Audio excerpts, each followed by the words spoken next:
First, we cannot only have a plan for Wall Street. We must also help Main Street. I'm glad that our government's moving so quickly in addressing the crisis that threatens some of our biggest banks and corporations, but a similar crisis has threatened families, workers, and homeowners for months and months, and Washington has done far too little to help. For too long, this administration's been willing to hit the fast-forward button in helping distressed Wall Street firms while pressing pause when it comes to saving jobs and keeping people in their homes. We already know that the credit crisis that's emerged from our largest financial institutions is becoming a credit crunch for small business owners, homeowners, and students seeking loans in big cities and small towns across the country.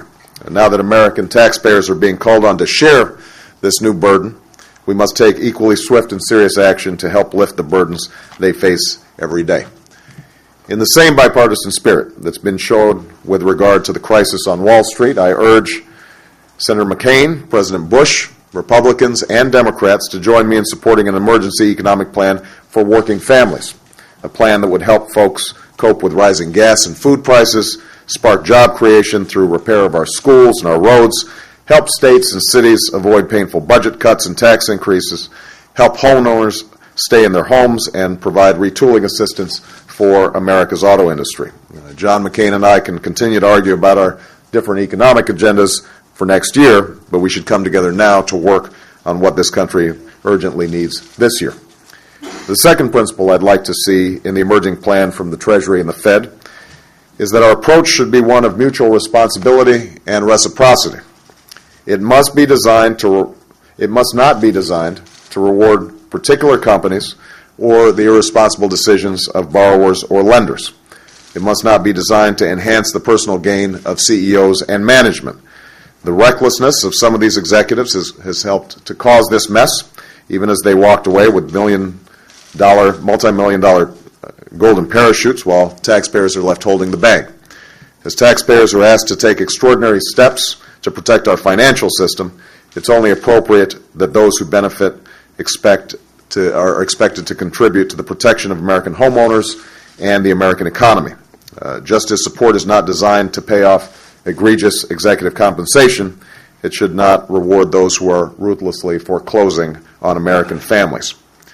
Third, this plan must be temporary and coupled with tough new oversight and regulations on our financial institutions, and there must be a clear process to wind down this plan and restore private sector assets into private sector hands after restoring stability to the system. Taxpayers must share in any upside benefit that such stability brings. Fourth, this plan should be part of a globally coordinated effort with our partners in the G20. This is a worldwide issue, and while the United States can and will lead in stabilizing the credit markets, we should ask that other nations who share in this crisis be part of the solution as well. One last point. We did not arrive at this crisis by some accident in history. What led us to this point was years and years of a philosophy in Washington and on Wall Street that viewed even common sense regulation and oversight as unwise and unnecessary, that shredded consumer protections and loosened the rules of the road. CEOs and executives got reckless, lobbyists got what they wanted, and politicians in both parties looked the other way until it was too late. It is now the American people who've paid the price. The events of this week, I believe, have rendered a final verdict on that failed philosophy, and it will end if I am President of the United States. We have to build upon the ideas I've laid out over the last several years about how to modernize our financial regulatory system in this country, and that establishes common sense rules of the road for our financial system to help restore confidence throughout the financial system. Finally, given the gravity of this situation, and based on conversations I've had with both Secretary Paulson and Chairman Bernanke, I will refrain from presenting a more detailed blueprint about how an immediate plan might be structured until I can fully review the details of the plan proposed by the Treasury and the Federal Reserve. I think it's critical at this point that the markets and the public have confidence that their work will be unimpeded by partisan wrangling and that leaders in both parties work in concert to solve the problem at hand.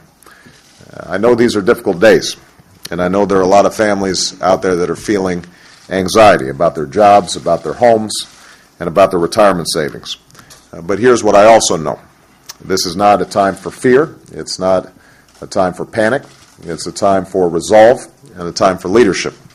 I know we can steer ourselves out of this crisis because we have done it before. That's what we do as Americans.